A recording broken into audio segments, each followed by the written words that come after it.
We do have a limited space or a limited number of people that we can have in the space, but we would like to fill that space. So if you are planning to attend, please send your RSVP to Megan. If you forget her name and email, even though it's on the email, send it to me and I'll make sure she has it.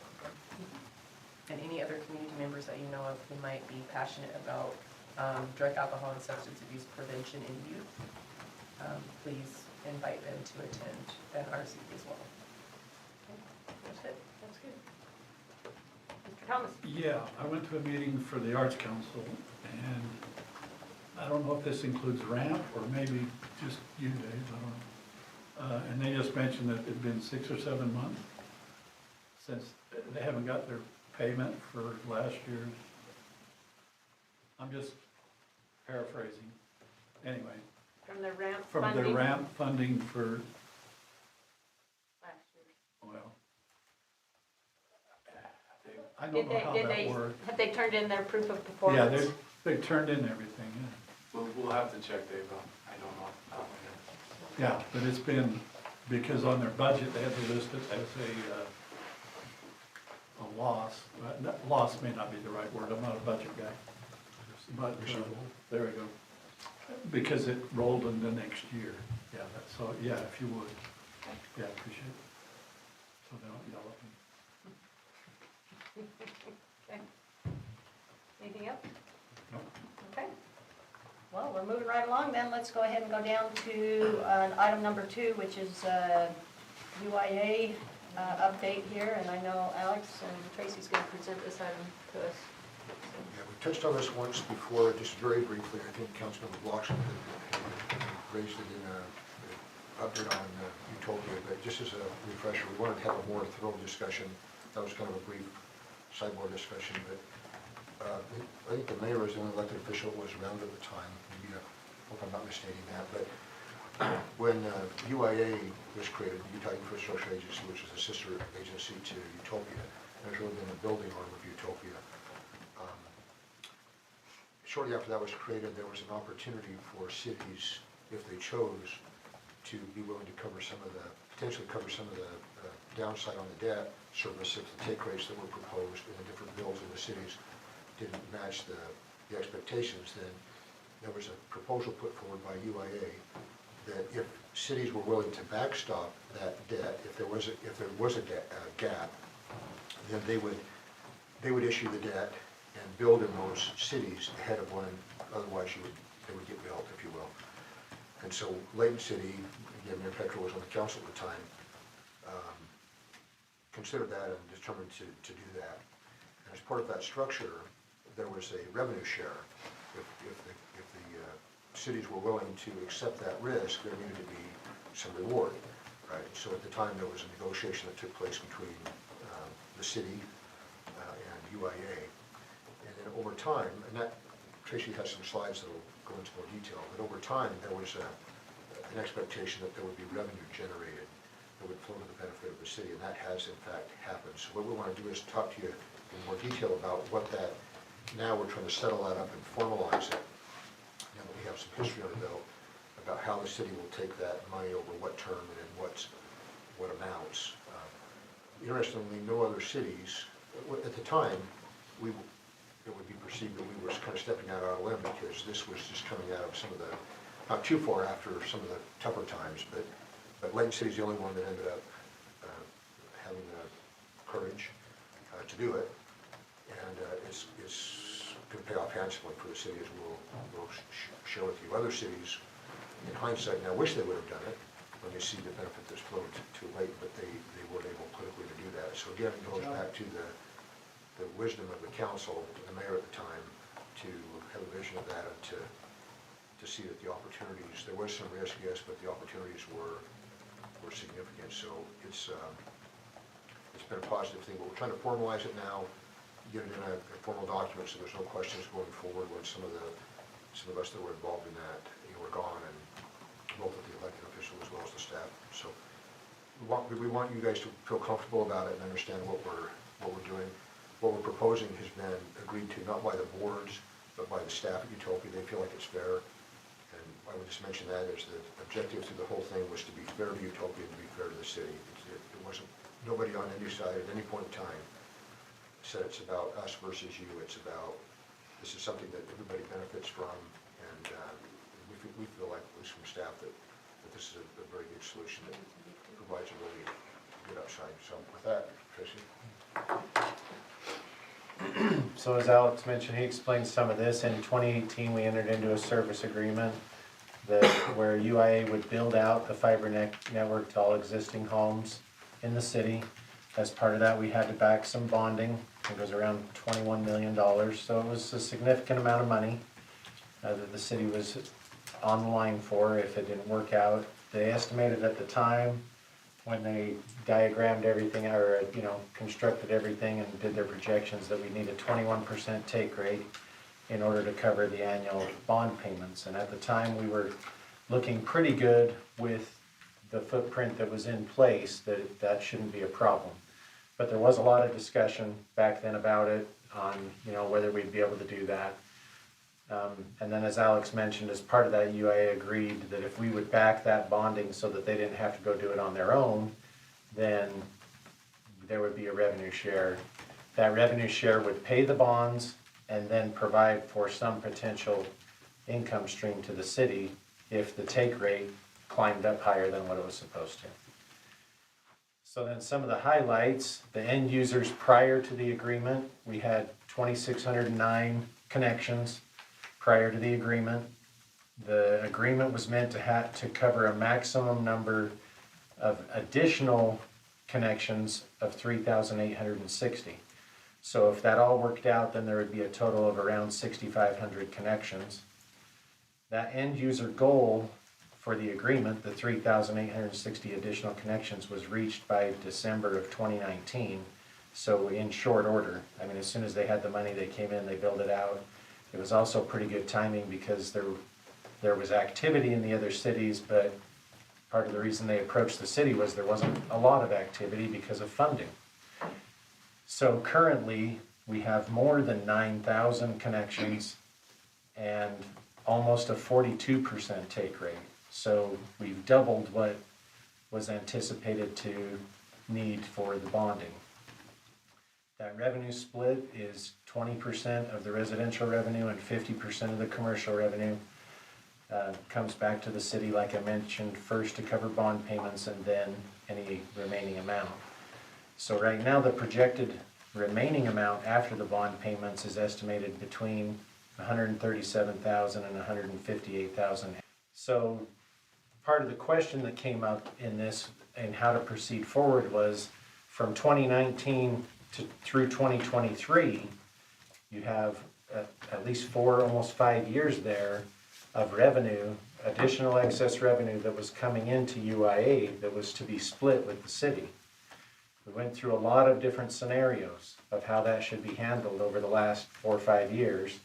Maybe not too many discussions in the beginning of that, but at least over the last year, we've had a lot of discussions about, well, how do we need to formalize this?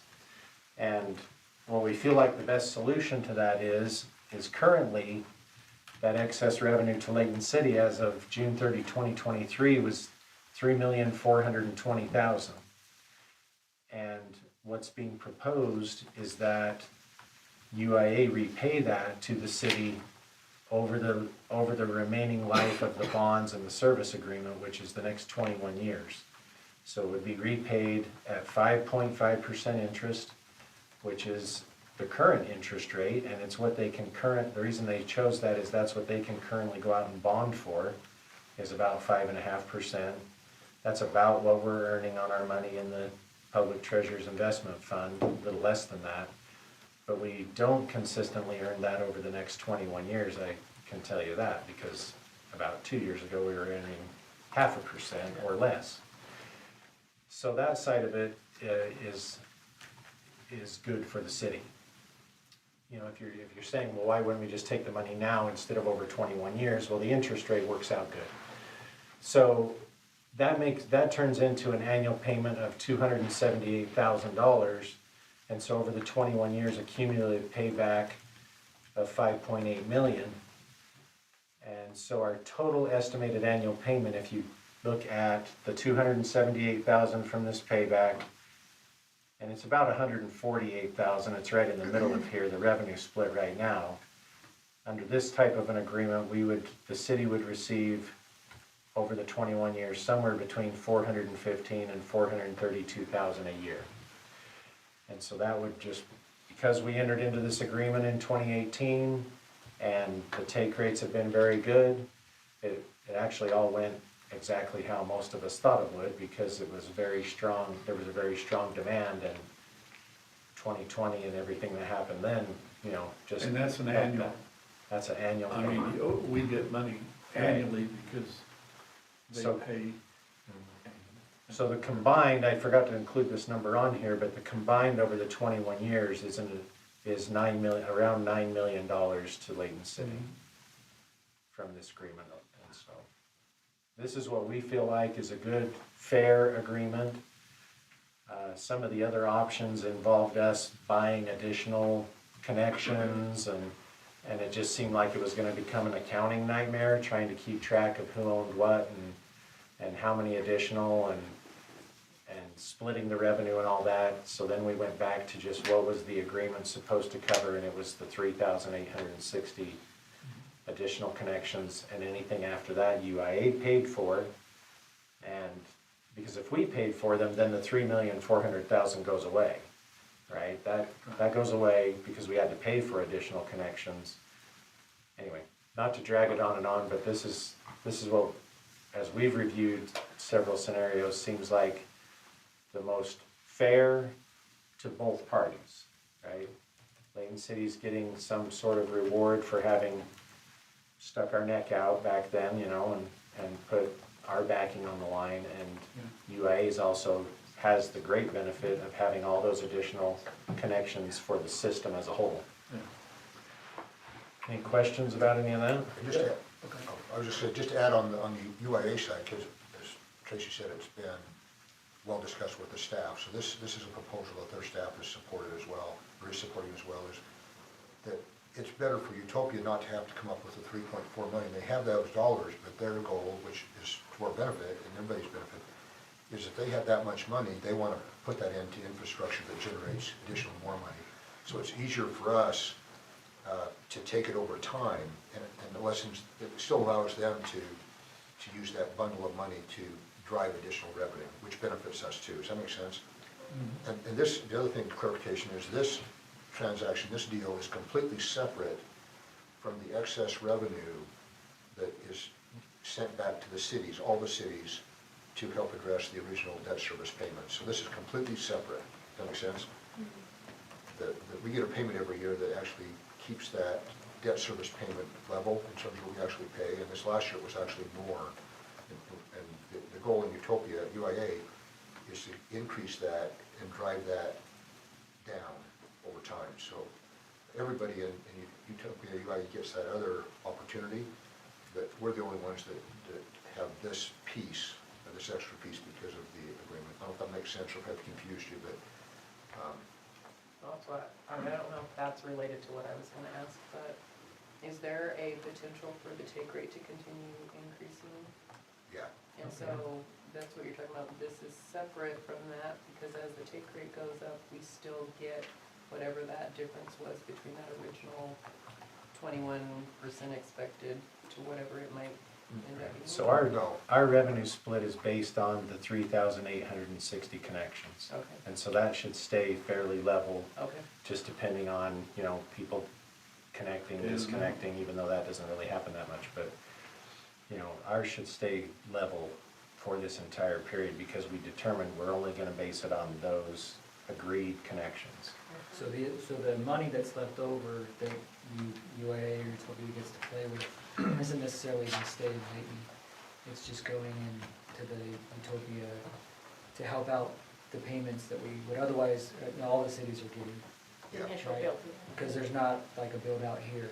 Right. So the 3.4 or whatever that we're owed, it's not like that's a little kitty that's sitting out there waiting for us to just say, hey, we want you guys to come do this over here, because it's already been built out. Yeah, it has been built out, and we'll indirectly benefit, because as that excess revenue number goes up, the Layton gets a portion of that, and proportionally, and all cities do. The other thing that Tracy touched on briefly was that we don't have to cover any of the expenses.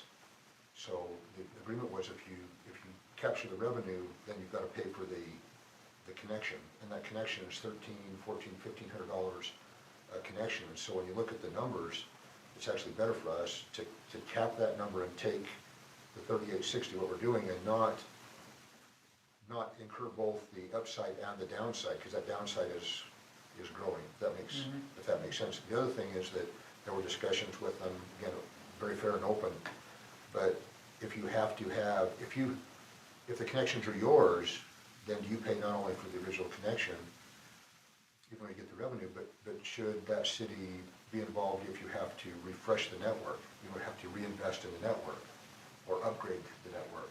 And so this takes all of those expenditures type possibilities off the table that can suck up that 3.4, almost like that. And so this really gets us most of the upside without the downside. And then, say to UIA, it's very beneficial because they can pay this money over time and their revenues are growing substantially, and not have to take away an opportunity to build some additional infrastructure that will drive revenue for everybody, if that makes sense. So it really is a win-win that all the staffs have felt good about. And So we're talking about making an agreement with Utopia. UIA. Well.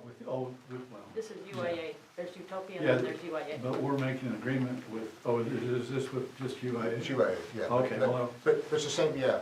Yeah, okay, so we're gonna make an agreement right now. You kind of said this is a good thing, blah, blah, blah. Okay, now, if we make this agreement, what do we do with the 415,000 that we get every year? So, as I mentioned before, what our intention would be and recommendation would be, absent any direction from you, which of course you ultimately control the purse strings, is my plan, put it that way, is not to plow it into operations and gobble it up, Right. but to take it and appropriate it, put it into Fund 49, which is our capital projects fund, and let that fund build. And so if there's a big project that comes along, we're in the middle of that now, we're building a very large parks shop facility using one-time money that kind of flowed to us.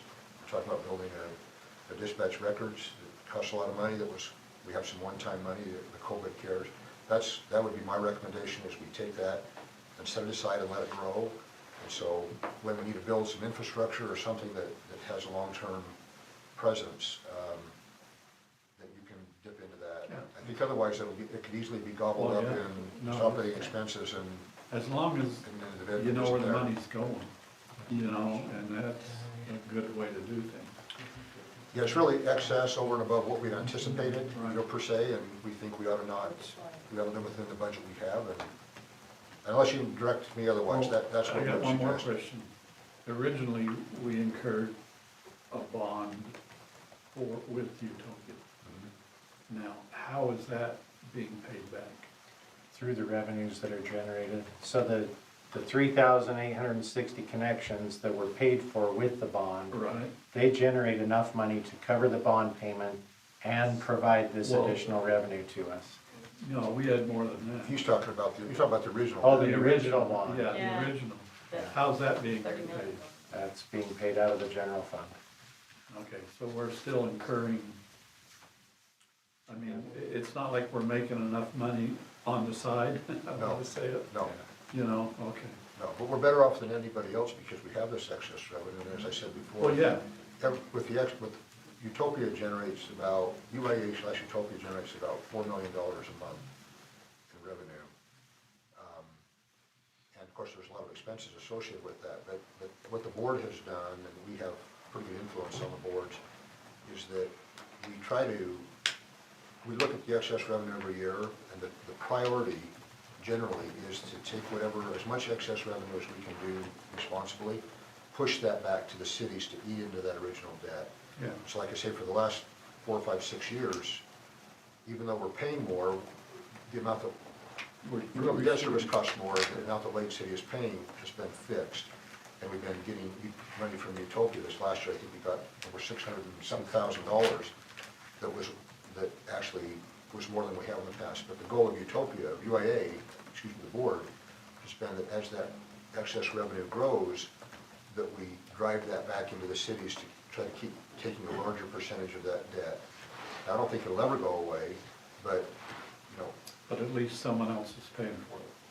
yeah, I mean, yeah, yes. the success of the organization, Yeah, we're right. benefiting by that original investment. Yeah.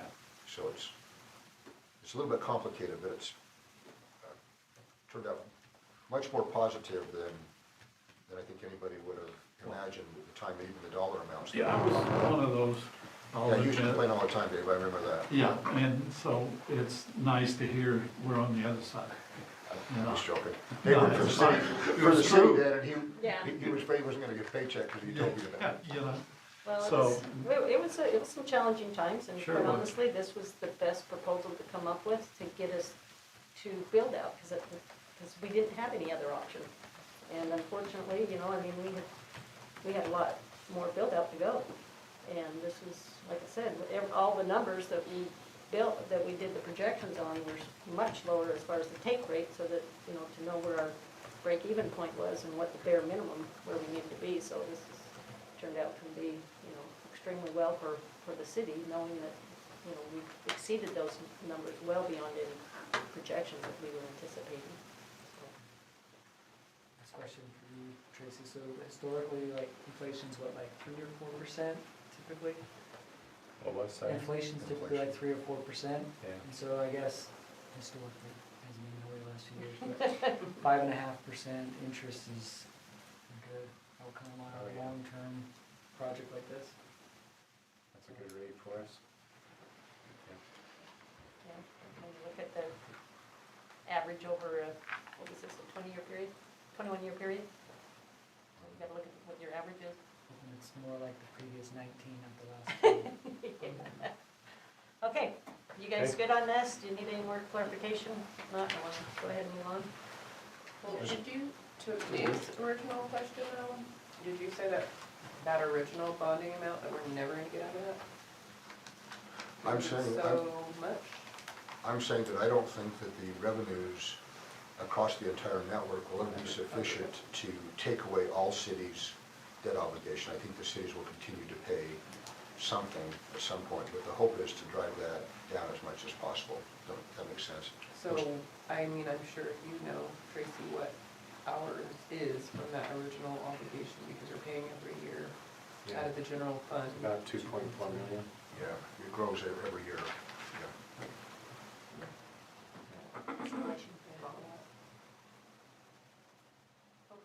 Well, and the way, not to belabor, it, the way we looked at it back then was, this is infrastructure, and it's essential infrastructure. At the time, people laughed at us, and, you know, the people from Quest and CenturyLink lectured us about, you guys are building a Cadillac, and all the people need is a Volkswagen. That was actually a quote from the regional director of CenturyLink out of Denver at the time. But the reality is, when you look at the benefit, even through COVID, that, you know, this was before Netflix and the internet blew up, and a lot of these things that, and nobody was prophets, you know, they couldn't foresee this, but when you look at what happened, before people were saying, with fiber you're building way too much, you'll never need this kind of capacity, and of course they were wrong.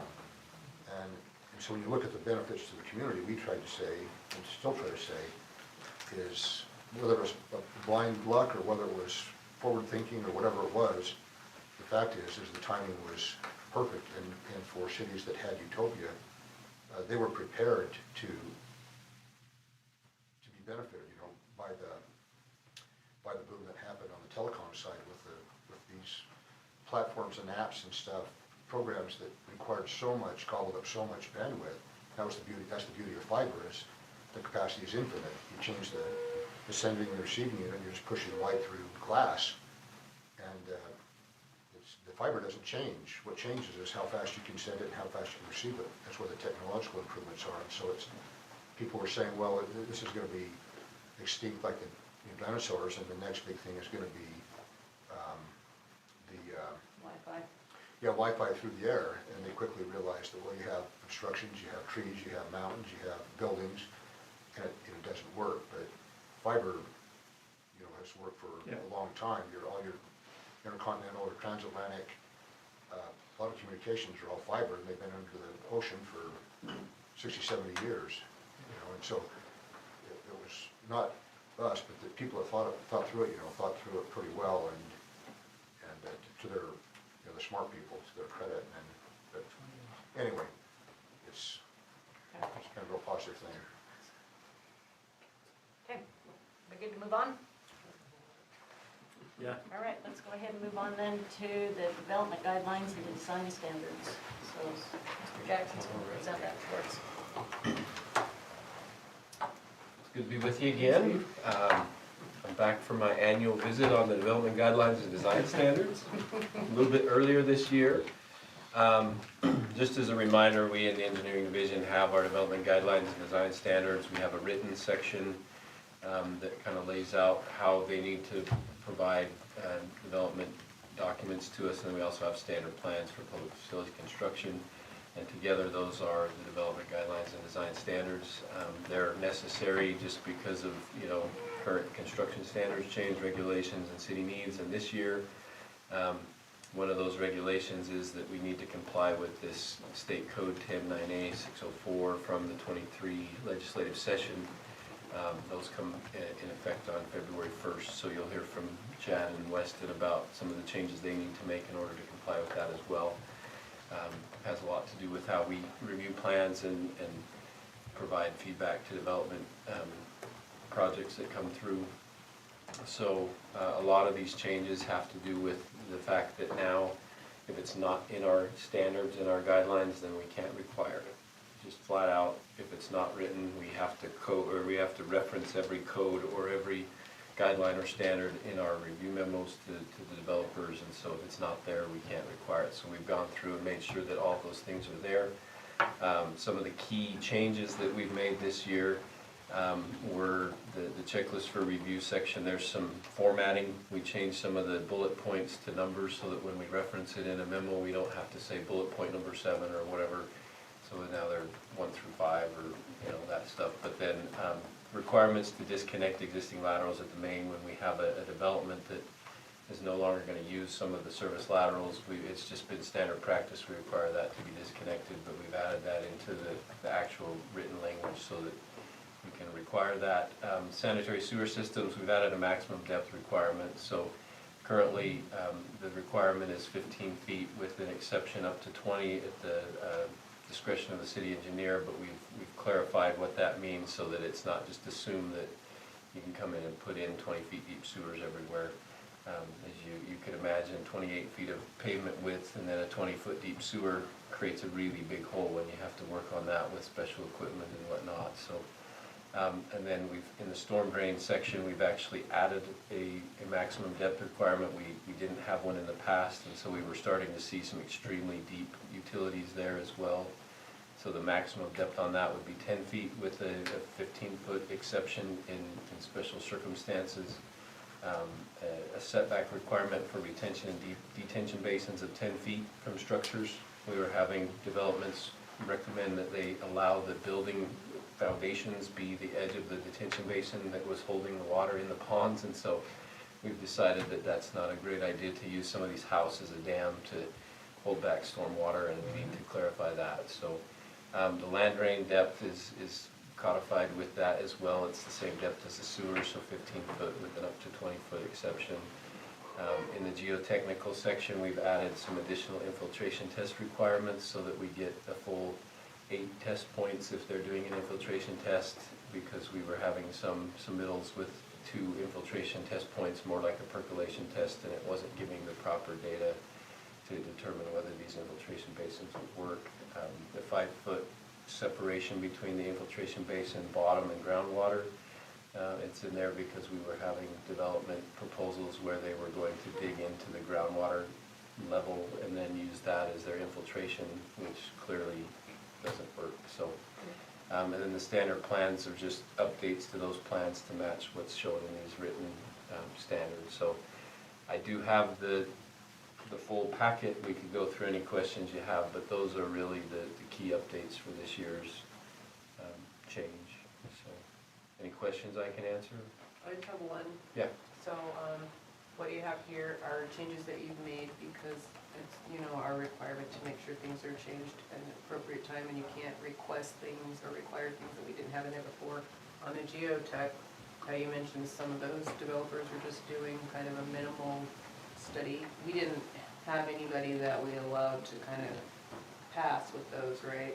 No, the current infiltration test requirements are in there, and they were a little bit vague, and so that's why we're updating that to say, no, this is what we require as a minimum of 8 test points for so many hours of testing, depending on whatever you're getting results from, so. But before, when they were doing those, you were sending them back? Yeah, we were basically still sending them saying, "No, we back, need to saying, do no, that." this needs to be more accurate, but they But now just, it's in there, so. it's in there, there's so no- now we don't have to fight and have somebody say, it's not here, we're gonna do it this way, and you have to accept it. The land drains, Yeah. are they, what's, it said maximum? Added to depth, the lower depth? So the land drain didn't have a current maximum depth in it. Oh, it didn't. And so we were having people who, on a hillside, were trying to take the land drain and go into the hill. Oh, And so yeah. you were getting, 25+ feet deep of land drain systems that then require special equipment for us to maintain. We have to rent equipment to even get that deep, and then our maintenance crews, even to go in the manhole, have to use special, Yeah. harnesses and things. And so we've just said, this is unreasonable to ask the cities to take on this kind of a burden just so that you can develop, a couple of houses or whatever. So we feel like it's very reasonable. 15 feet is a exceptionally deep sewer for most places. Oh, yeah. And so most of the time they can meet those requirements without a lot of problems. But we did want to give that 5-foot buffer for an exception here and there if it made sense from a standpoint of a extenuating circumstance. Our land drains, how do they acquire the water? The footing drains around the homes. Okay. Connect into those, and then that takes the water away from the footings. So it's what into is the- taken away, Yeah, and then we put it into a drain. and then it drains into the land drain, and then somewhere down the line it connects back into the storm drain or one of the creeks or something. Well, then, okay. Yep. So, I got a question. Well, I'm just saying we had a flood down West Swift Layton. I don't know if flood's the right word, but we had water. And it was because people had hooked up to the land drain, or some of the problem, not all of it. Yeah. That's what I was told. Yeah, the mixing of the surface water Right, yeah. and the groundwater, and so we've actually changed the ordinance to prohibit surface water from being put into the land Okay. drain, and we've prohibited the land drain, groundwater being put into the storm drain, Storm so drain, we keep okay. those separate, and Okay. hopefully that will help alleviate a lot of that problem, so. Mary, you have a question? Yeah, so in the case when the, either one of them, whether it be the sewer or the storm drain, primarily the sewer is, above the 15-foot, or the home is on a hill saying it's below that 15-foot and it requires a pump.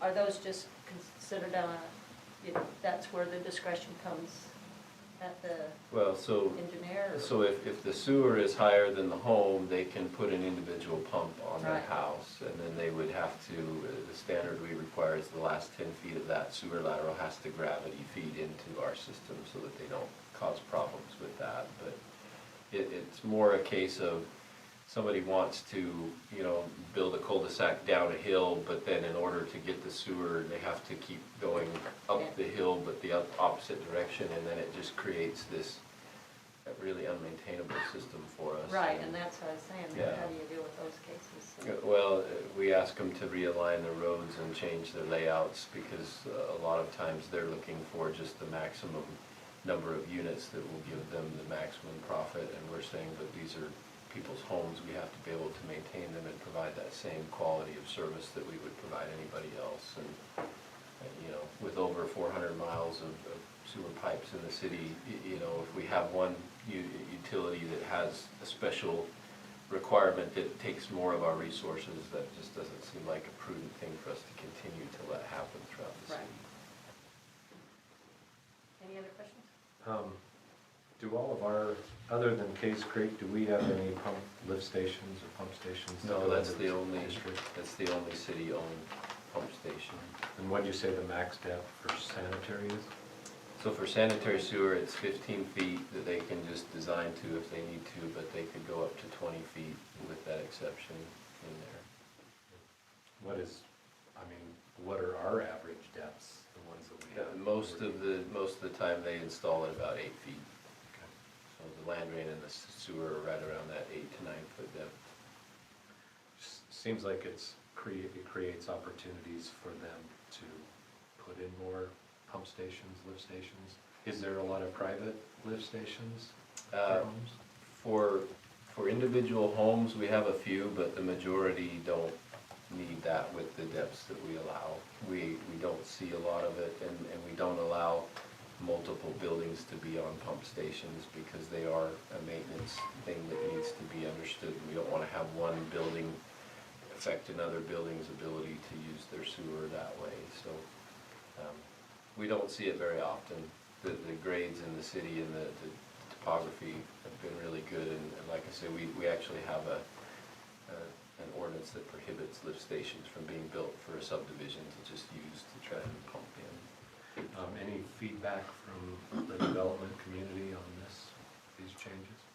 Just a few of the people with more challenging topography have wanted to do these reverse grade cul-de-sacs and things, and they've, you know, I want to say they've been frustrated with the fact that they can't just dig into the mountain as deep as they want, things like that, but nothing substantial that we feel is out of line with what we're trying to do. Okay, thank you. Yeah, thank you very much. Let's see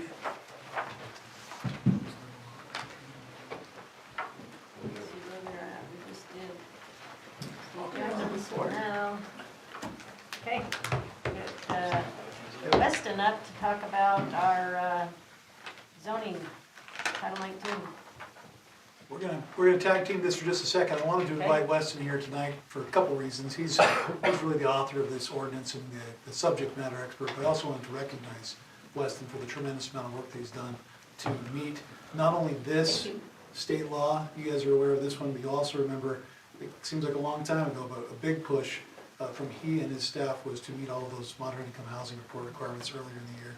And they've done a great job of meeting all of our deadlines, so I wanted to give him a little bit of a kudo here. But he's gonna go briefly over just review what we talked about last time, and if you have any questions, we'll try to answer those. Thanks, Chad.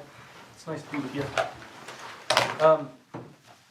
Touching upon what Steve's already addressed, or State Code 10-9A-6042, we are required by state code as of February 1st this year to have our single-family, two-family, and twin home subdivisions go under a review cycle that's been outlined by the state. Those review cycles are to have a 15 business day turnaround for preliminary and a 20 business day for final. You guys saw this last time, so I'm gonna kind of go through this quick, but that review cycle is the applicant submitting the plans, staff reviewing that for completeness to make sure it's compliant. We then distribute to the reviewers, that's engineering staff, planning staff, fire, Parks and Rec, legal, on certain applications. We will then provide detailed comments and corrections back to them, citing specific references in our code that need to be corrected within that 15-day or 20-day business turnaround. We give that to the applicant, and then they are required to then provide that back to us with detailed responses. If their response is not detailed or doesn't include, basically skips some of the code references that we required, the review cycle is not complete, and it goes back through for the applicant to complete that review cycle. So generally, this is how we've been operating, and we've been moving a little bit more towards functioning this way as the state's kind of come out with this. This is making it obviously more in stone as far as how we operate, but the real problem comes to the thing of how do we manage all of our other land use applications. So out of the other land use applications that we have, and this is just a broad range, the state is pinpointing two, and not even just two, they're talking about final plats and preliminary, but they're just talking about the residential component of those preliminary and final. We also have commercial as well. So we've got our commercial subdivisions, we've got our sensitive lands, we've got land use regulations, we've got conditional uses, et cetera. And so with all these application processes, the intent really is to look at this and say, we wanna make sure that the process is as predictable and as understandable as possible for our staff reviewers, but also the people coming to submit applications. And so, the code here is presented to you today is 1903 and basically distributes that regulation to all the other land use applications to say, we're gonna follow that same land use we're gonna follow that same review cycle. With some caveats, we're not tying a timeline to the sensitive lands ordinance, that's allowed by state code. So that's pulled out. And then that same kind of time frame is not tied to general plan amendments or text amendments that would be requested by the public. This is just kind of a brief overview, happy to go through any questions. I know Chad's already kind of discussed this with you, but that's kind of the meat of the ordinance. Can we go back to the, Yeah, is there a time frame for number 4? For when the applicant receives it? they have the same time frame. Same time frame? And then if they're not, if they don't convey their information back within 20 days, then we have an extra 15, 20 days to Okay, then provide another response. all right. Okay, is there, Go ahead, sorry. how many times can you kick it back and forth So without here's, being the fee? yeah, here's the interesting thing. So the review cycle in and of itself, if they actually complete a review cycle, we get 4 of those. But what we see a lot of the times is they get to 4 and they don't complete the review cycle and they go right back up here. So if we ended on a 4th review cycle, something's broken because we should have already fixed the problem well before that. So this should work. But that being said, Mayor, if they're going round and around and they just keep coming back with comments and not hitting that completed review cycle, we could have 5, 6 submittals from the applicant. And the first 2 submittals are tied to the application fee, and then any submittal after that, they pay. So they technically could be submitting, and we could say, this still doesn't meet code, and we still had to review it to verify that it met code. So that's a submittal, and we're charging you for it. If that makes sense. Yeah, the only difference is you're not going back through steps That's right. 1, 2, you're not- and 3, you're Yep. just kicking it back and forth in number 4. Yeah, Weston talked about, that there's something broken in our experience. This is not just a guess. Our experience is that we rarely get to that 4 review cycles. We usually at 2, sometimes 3. If we do have a 4th one, there's something big. There's a broken, whatever the issue may be. Maybe there's a big issue with the utilities or a fire standard, or, we just can't quite get them to meet that review comment that we've given them. So it doesn't happen very often, but that is based on experience.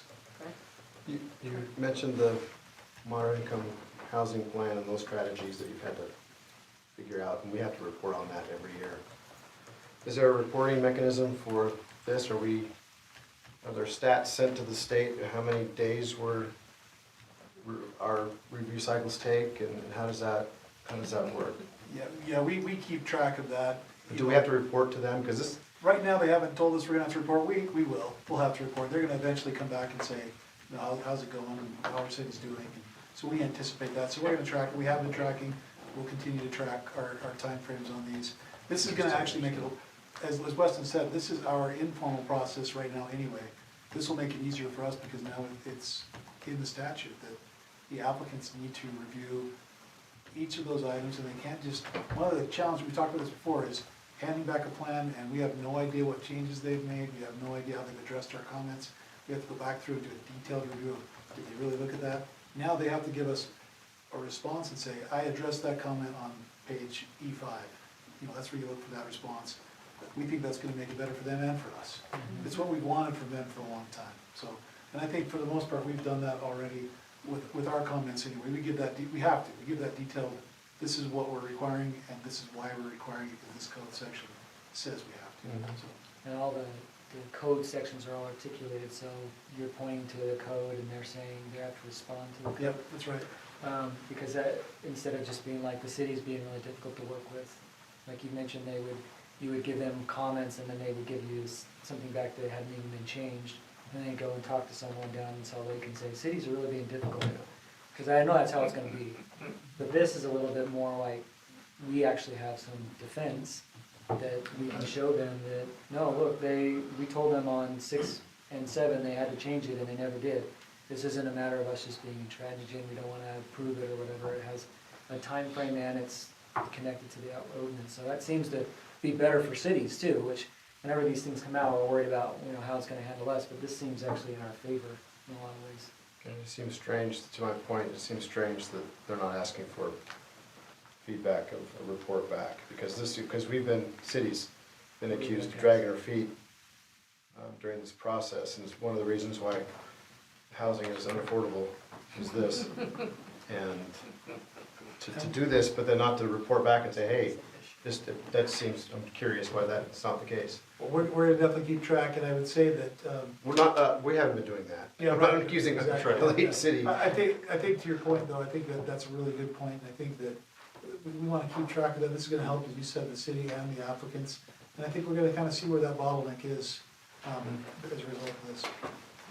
One other kind of component that you'll see in this is that if the applicant is slowly making changes and it's maybe responses to our corrections where they need to move utility systems and it changes the plan, if there's some level of plan change that shifts the, entire layout, we can restart the review cycle again and just say, we're back to number 1. This is significant enough that we need to start over, just for a good reset. So I think this will function really well. And that's to their benefit, It is. because then they have another 2 chances without having additional fees. Yep. That's what I was trying to calculate on some of these others. Good. Okay. Anything else? Good? Okay, thank you. Okay, that takes us down to, that was to complete item number 4. I know that we have several training and another discussion on here, plus a closed door. And it's been suggested that perhaps we shuffle the deck here as far as our order and go ahead and jump down to number 9, our closed door session, so that we can deal with that and then come back out and cover the other items. So are you guys good with that for now? Good. Okay. And I'll entertain a motion to go into a closed door session. So moved.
but Layton with just exceptional people that serve the community. And tonight we're going to recognize 6 of those, and they're representative of the other hundreds that work for the city. So we're very appreciative. I'm very appreciative of the opportunity to interact with them, and I know you are as well, and appreciate very much what they do.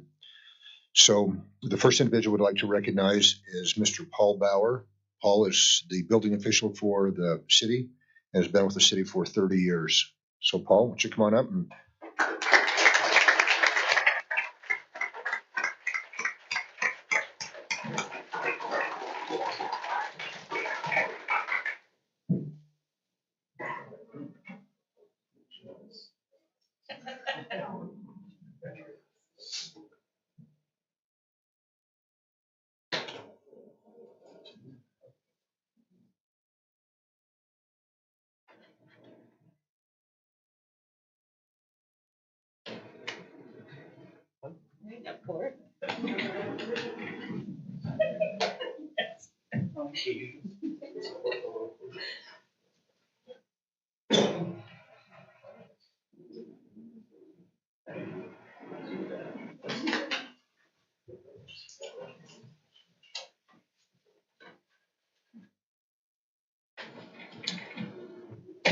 I should have mentioned that Paul's in the Community and Economic Development Department. Next, we have 2 from the Finance Department. The first is Mr. Chris Schwartz.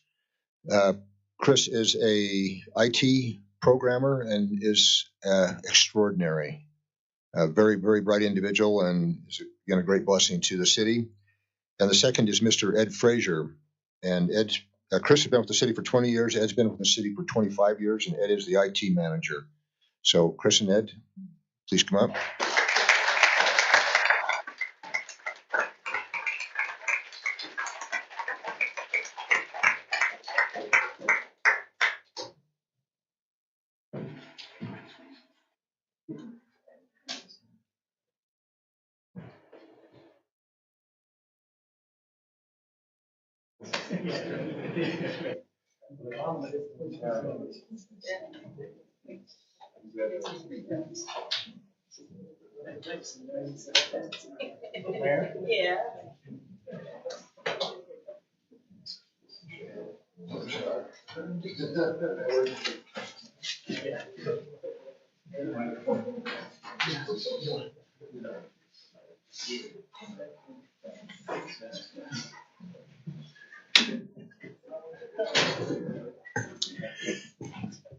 Next individual is in our fire department, Mr. Patrick Cook.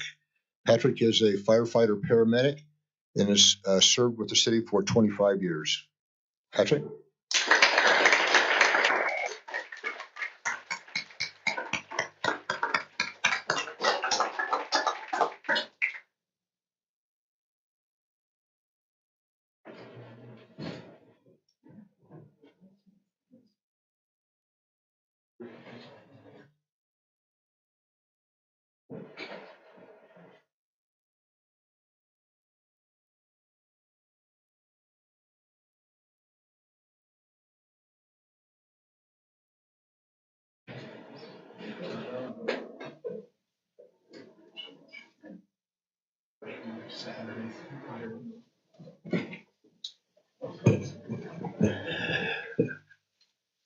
And last but not least, we have 2 individuals from the Public Works Department. The first is Mr. Kevin Arnold. Kevin is a Public Works Inspector and has been with the city for 20 years. The second is Mr. Howard Larkins, who is a water system lead worker, and Howard's been with the city for 40 years, 40 years.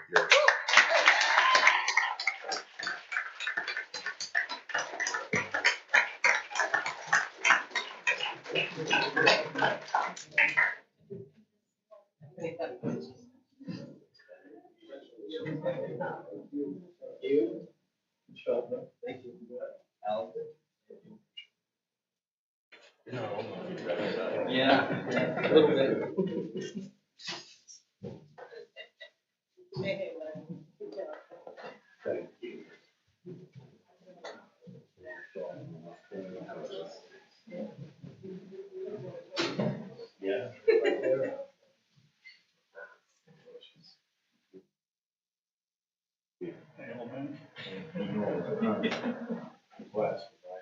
That's right.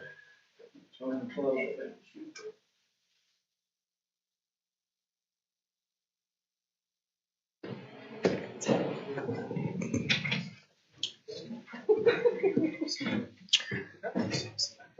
This one? Again, Mayor and Council, just want to express appreciation for all the employees that have been recognized this evening, and again, just indicate that they're very much representative of the employees across the city that we are blessed to have work for the city, and for us to be able to associate with them. You notice that there's a lot of people here. Most of them are Layton City employees. They're here to support their coworkers. They're not here because they were required to or have to. That's the kind of esprit de corps and camaraderie and support for each other that exists within the organization. I had, not to wax too eloquent, or at least too long-winded, not eloquent, but today I had a longer-term employee who I will not name that came and indicated that he was going to be retiring from the city. It's not general knowledge yet. And as part of that, he's like all of these individuals that we've missed when they retire. But I get, and elected officials, I see Mayor Stevenson is here tonight, and you know that you get compliments a lot of times. The city gets compliments for the quality of the employees and the work the Layton City does, and we're proud of that. But I think what people don't understand in the community is the secret to the success of the city, with all due respect, I don't want to offend anybody, is not because of what anybody up here does. Right. It's, yeah, especially you, Dave. But it really is the people that are out here. It's the supervisory people and the tenured employees that carry the culture of the city and the expectations of the city throughout the organization. So when new employees come in, they may interact with you barely or me barely, but what they hear every day is from their coworkers who have some gray on their temples and experience, who are saying, this is the way we do things in Layton City. We try to act with integrity. We try to do, we care with people, et cetera, et cetera. And so I'm not saying that very well, but I just tip my hat as the manager that the success of the city is not because of the manager or the elected officials. Again, with all due respect, it's the quality of employees, and these 6 individuals this evening are perfect examples of people that have helped to change the culture in the city and carry that culture forward. So we very much appreciate what you do. And also we appreciate each of you have somebody sitting by your side that has supported you while you're doing your work, sometimes in the middle of the night, at very inconvenient times. And so we want to express appreciation to you as well. We know you've been a big part of their success and thus of ours. So we thank every one of you. And again, I'm very appreciative of all that you do to serve the citizens of this community. So thank you very much, Mayor. Yep. Thank you.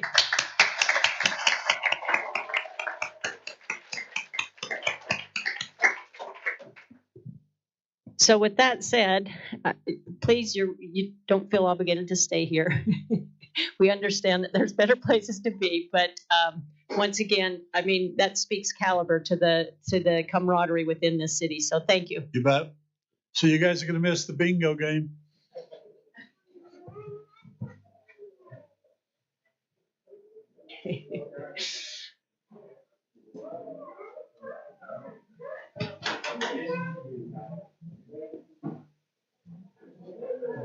Yeah.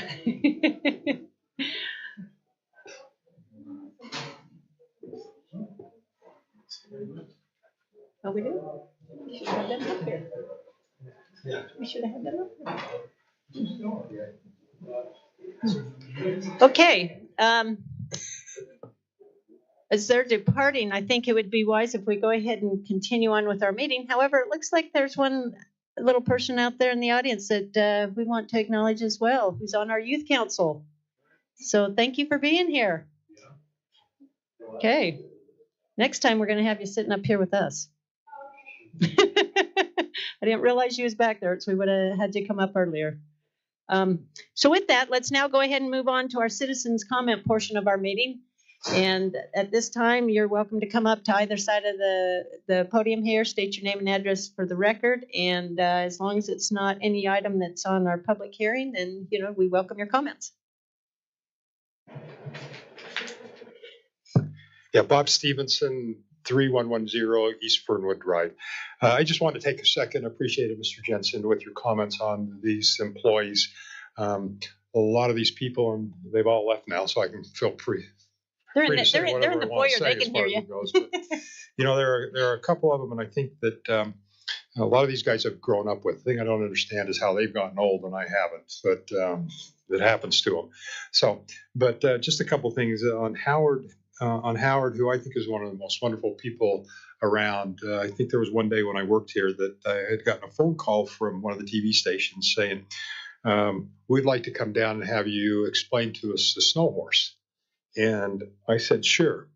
And I don't have the slightest idea about the snow horse. And I asked Tori, I may have asked.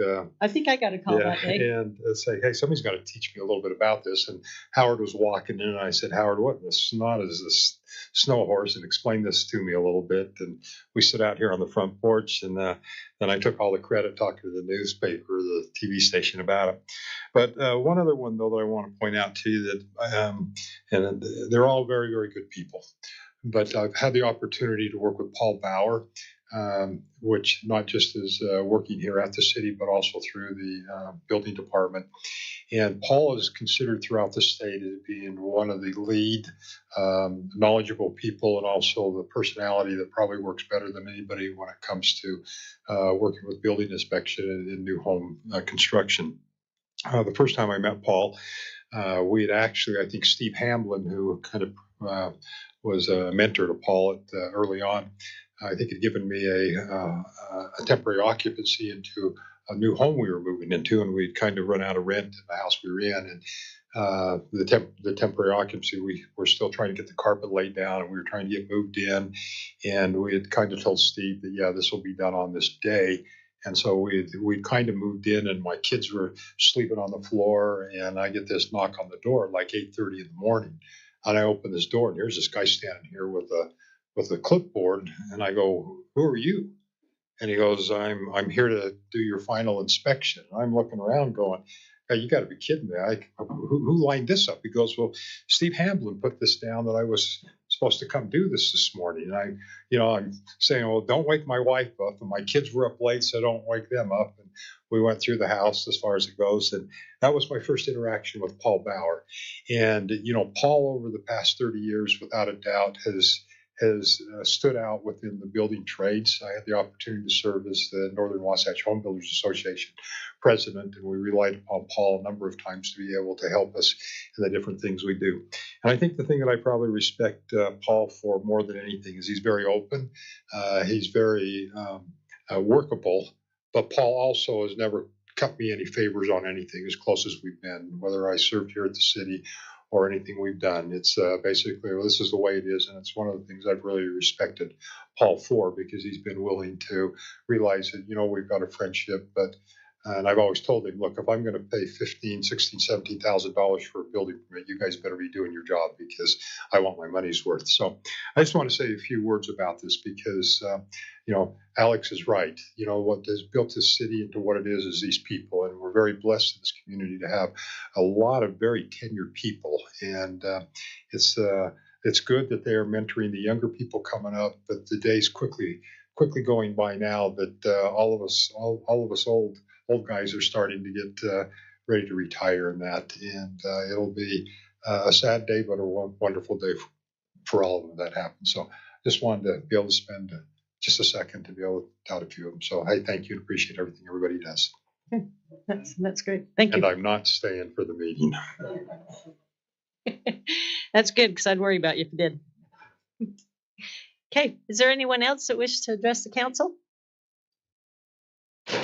Okay, seeing that there's no other citizens' comment, we'll go ahead and move on to our consent items. Tonight we have 2 items that will be presented, and as I mentioned at every meeting, we usually deal with these items in one single motion. So we'll go ahead and turn the time over to Steve Jackson, that's going to talk about our first one, which is an interlocal agreement between Layton City and Davis County Transportation.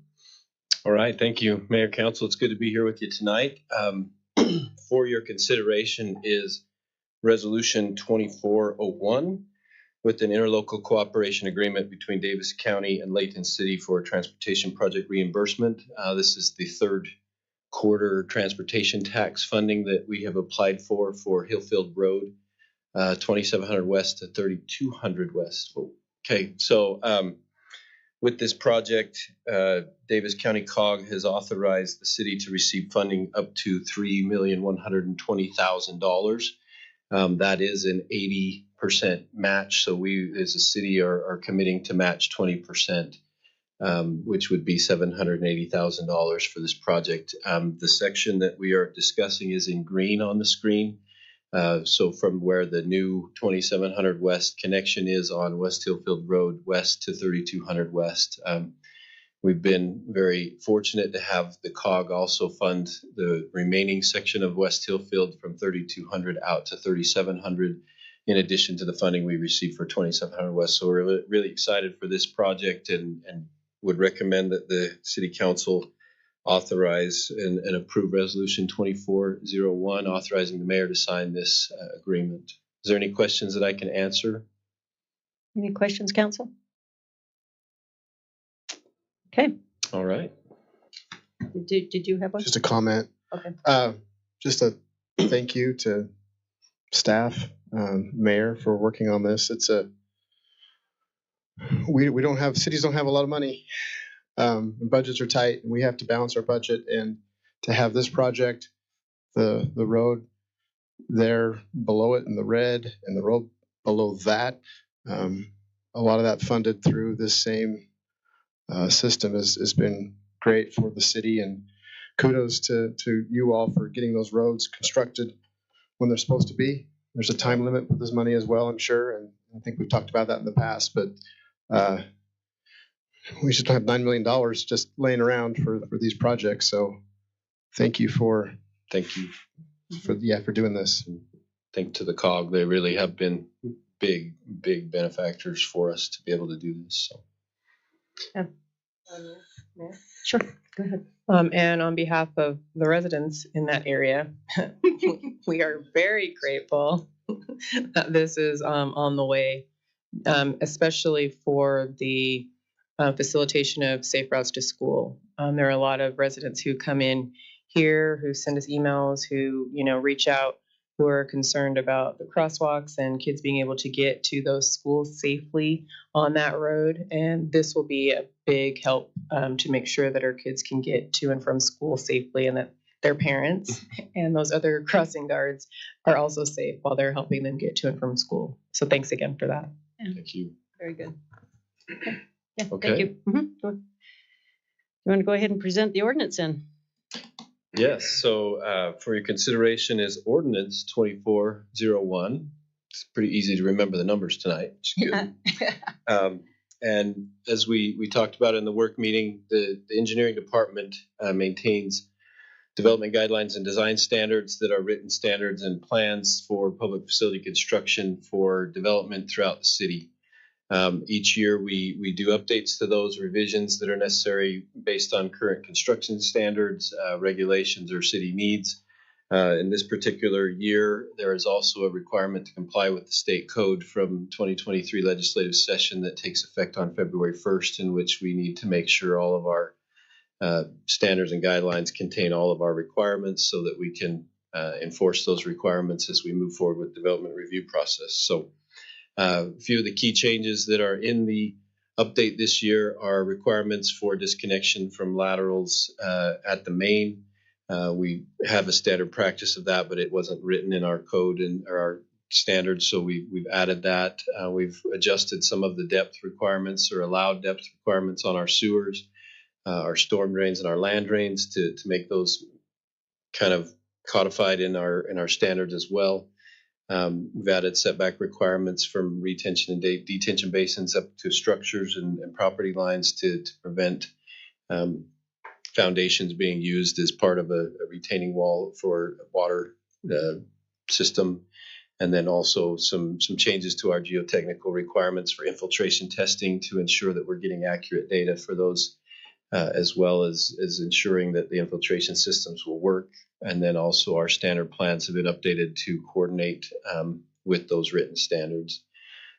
So with that, staff would recommend council adopt ordinance 2401, amending the development guidelines and design standards. Is there any questions that I can answer on any of these adjustments?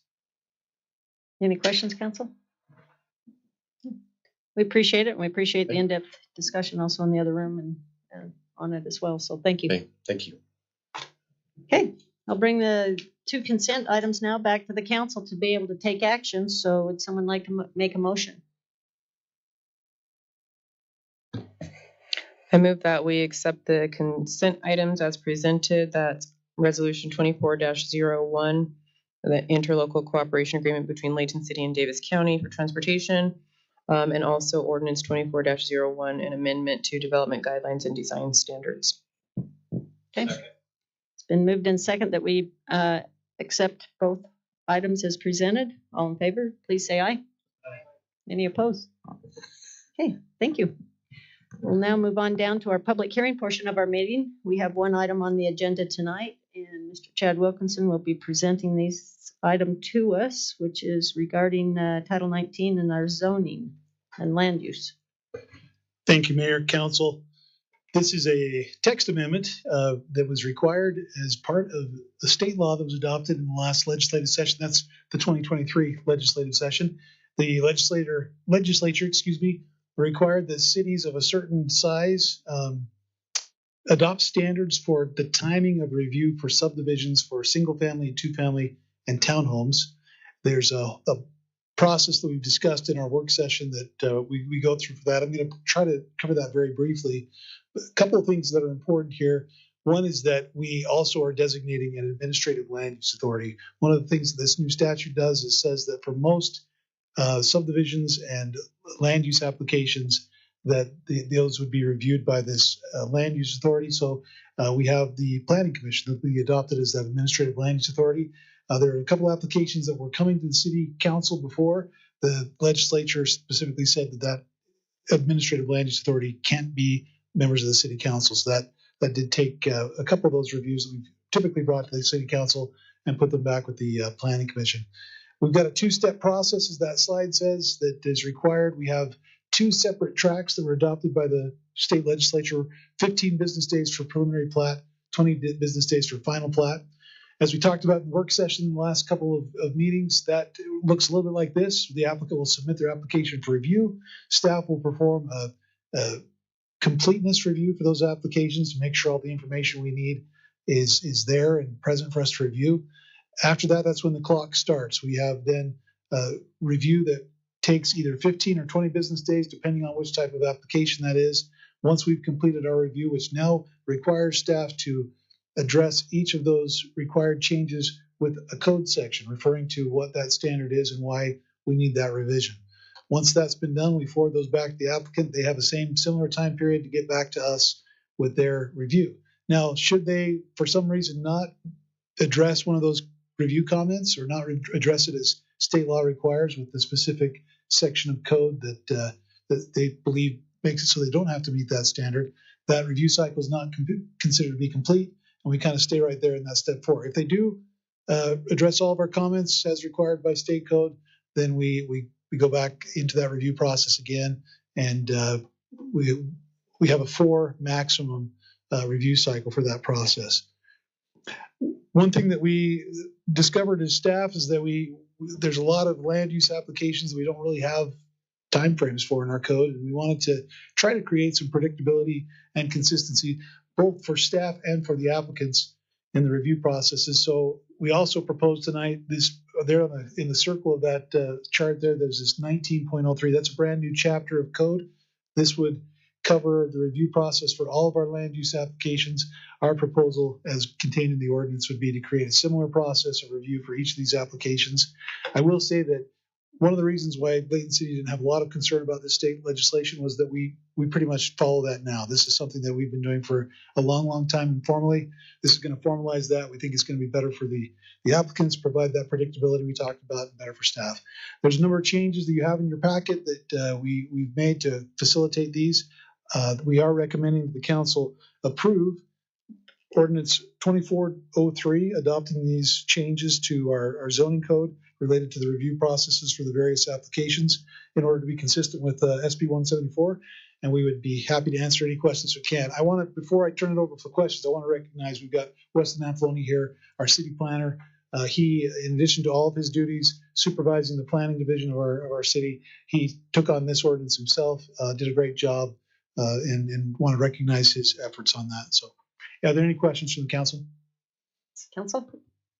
I do have one question. If you want to go back a couple of slides on the ALUA, how the SB 174 requires that authority not be members of a town or city council. This doesn't preclude, though, times when things do come before us that maybe were not approved or agreed upon or favorably passed forward to the planning commission. That has nothing to do with this, correct? This was just Any specific. legislative items, so things like zone changes, text amendments like this, those are all going to still come to the council. There are a few carve-outs in that legislation as well for things like sensitive lands. So that's for applications on steep slopes within floodplains. Those types of issues will still come to the city council. That was specifically carved out by the legislation.